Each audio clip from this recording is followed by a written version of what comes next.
സ്വാഗതം. കേരളത്തിൽ ഇനി 1 ഇഞ്ച് ഭൂമി പോലും വനഭൂമിയാക്കാൻ അനുവദിക്കരുതെന്ന് ജോസ് കെ മാണി MP. ഇൻഫാം വീർ കിസാൻ ഭൂമിപുത്ര അവാർഡ് ദാന ചടങ്ങ് ഉദ്ഘാടനം ചെയ്ത് സംസാരിക്കുകയായിരുന്നു അദ്ദേഹം. വാർത്ത കാണാം. ഇടുക്കി ലൈവ് വാർത്തകൾ നിങ്ങൾക്കായി അവതരിപ്പിക്കുന്നത് 20ഓളം പഠനാനുബന്ധ പ്രവർത്തനങ്ങൾ. 2026-27 വർഷത്തേക്കുള്ള അഡ്മിഷൻ തുടരുന്നു. Don Bosco central school, Kattappana. അക്ഷരങ്ങൾക്കൊപ്പം ജീവിതത്തിന്റെ പാഠങ്ങൾ പകർന്നു നൽകുന്ന വിദ്യാലയം. ഇൻഫാം രജത ജൂബിലി ആഘോഷത്തിന്റെ ഭാഗമായി ഇൻഫാം വീർ കിസാൻ ഭൂമിപുത്ര അവാർഡ് ദാന ചടങ്ങ് കാഞ്ഞിരപ്പള്ളി പൊടിമറ്റം സെന്റ് മേരീസ് ഓഡിറ്റോറിയത്തിലാണ് നടന്നത്. കർഷകരുടെ പാളത്തൊപ്പിയും തോർത്തിനും പകരം കിരീടവും ഷാളും നൽകിയാണ് കർഷകരെ സ്വീകരിച്ചത്.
ചങ്ങനാശ്ശേരി അതിരൂപത ആർച്ച് ബിഷപ്പും ഇൻഫാം ചങ്ങനാശ്ശേരി കാർഷിക ജില്ലാ രക്ഷാധികാരിയുമായ മാർ തോമസ് തറയിൽ അധ്യക്ഷത വഹിച്ച സമ്മേളനം ജോസ് കെ മാണി MP ഉദ്ഘാടനം ചെയ്തു.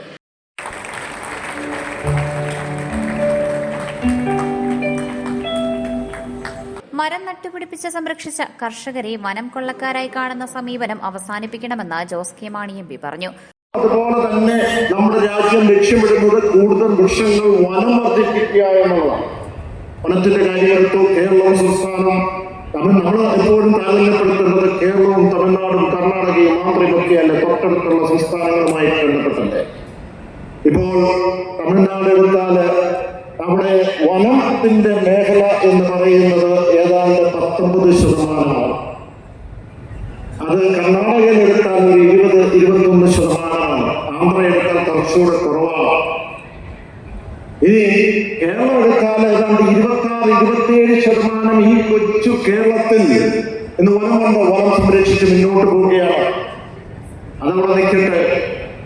ഇപ്പോൾ ഞാൻ നേരത്തെ സൂചിപ്പിച്ചതുപോലെ ഇന്ന് ലോകരാഷ്ട്രങ്ങളിൽ അവർ കണക്കെടുക്കുന്ന എത്ര വിഷമുണ്ട്, വൃക്ഷാവരണമാണ്, ഫോറസ്റ്റ് കവറാണ്, വനാവരണമാണ്.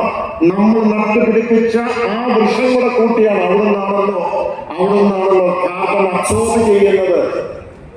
അപ്പോൾ അങ്ങനെ വരുമ്പോൾ ഇന്ന് തമിഴ്നാട്ടിൽ ഈ വനാവരണം എന്ന് പറയുന്ന ഫോറസ്റ്റ് കവർ എന്ന് പറയുന്നത് 20-21%.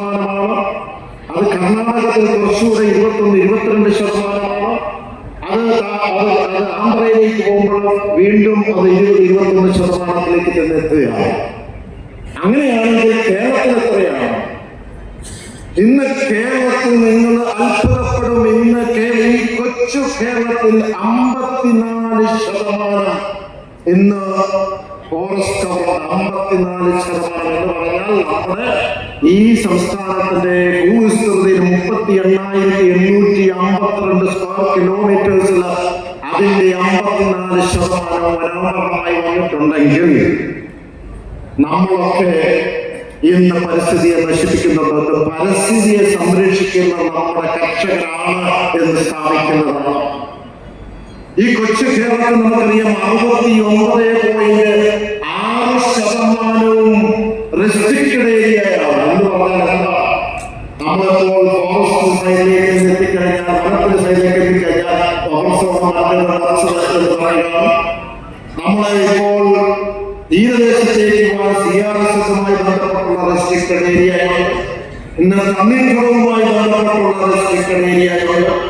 എന്ന് പറഞ്ഞാൽ ഈ റെസ്ട്രിക്റ്റഡ് ഏരിയ കഴിഞ്ഞാൽ നമുക്ക് ജീവിക്കുവാനും വികസനം നടത്തുവാനും ഒരു തരത്തിൽ കൃഷി ചെയ്യുവാനുമായിട്ടുള്ള സ്ഥലം 30.6% മാത്രമേ ഉള്ളൂ. തിരുവല്ല അതിരൂപത ആർച്ച് ബിഷപ്പും ഇൻഫാം തിരുവല്ല കാർഷിക ജില്ലാ രക്ഷാധികാരിയുമായ തോമസ് മാർ കൂറിലോസ് മുഖ്യപ്രഭാഷണം നടത്തി. കാഞ്ഞിരപ്പള്ളി രൂപത ബിഷപ്പും ഇൻഫാം കാഞ്ഞിരപ്പള്ളി കാർഷിക ജില്ലാ രക്ഷാധികാരിയുമായ മാർ ജോസ് പുളിക്കൽ, കാഞ്ഞിരപ്പള്ളി രൂപത മുൻ ബിഷപ്പ് മാർ മാത്യു അറയ്ക്കൽ, ഡീൻ കുര്യാക്കോസ് MP, ഇൻഫാം ദേശീയ ചെയർമാൻ ഫാദർ തോമസ് മറ്റമുണ്ടയിൽ, ഇൻഫാം സംസ്ഥാന ഡയറക്ടർ ഫാദർ ജോർജ് പൊട്ടയ്ക്കൽ, ഇൻഫാം കാഞ്ഞിരപ്പള്ളി കാർഷിക ജില്ലാ സഹരക്ഷാധികാരി ഫാദർ സെബാസ്റ്റ്യൻ കൊല്ലംകുന്നേൽ, ഇൻഫാം ചങ്ങനാശ്ശേരി കാർഷിക ജില്ലാ director father Thomas Thanniyath, father Bineesh Simon Kanjirathunkal, Infam സംസ്ഥാന പ്രസിഡന്റ് ജോസ് ഇടപ്പാട്ട്, ടോം ചമ്പക്കുളം, ഇൻഫാം ദേശീയ ട്രഷറർ ജെയ്സൺ ചെമ്പ്ലായിൽ തുടങ്ങിയവർ സംസാരിച്ചു. 75 വയസ്സ് കഴിഞ്ഞ 1500 കർഷകർക്ക് വീർ കിസാൻ ഭൂമിപുത്ര അവാർഡ് വിതരണവും കർഷകരെ ആദരിക്കലും നടന്നു.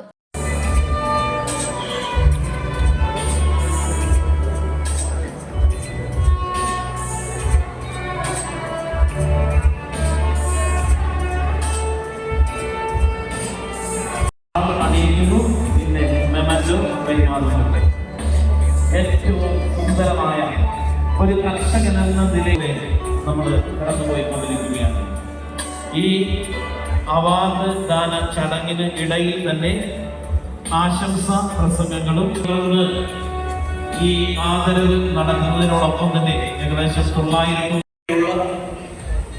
കാർഷിക മേഖലയിലെ ആളുകളെ ഒരുമിച്ച് കൂട്ടി കാർഷിക മേഖലയിലെ പുനരുദ്ധരിക്കുവാനുള്ള വലിയ പ്രവർത്തനങ്ങളിലൂടെ കടന്നു പോവുകയാണ്.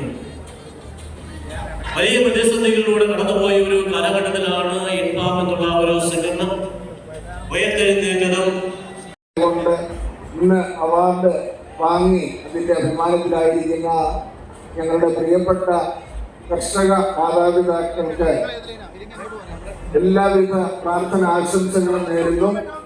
ജനപ്രതിനിധികളും പിതാക്കന്മാരും പറഞ്ഞതുപോലെ. Idukki live news Kanjirappally. Idukki live വാർത്തകൾ നിങ്ങൾക്കായി അവതരിപ്പിച്ചത് കോടമഞ്ഞും നൂൽമഴയും പെയ്തിറങ്ങുന്ന മലയോരങ്ങളിൽ പുതിയ അക്ഷരപ്പുലരി.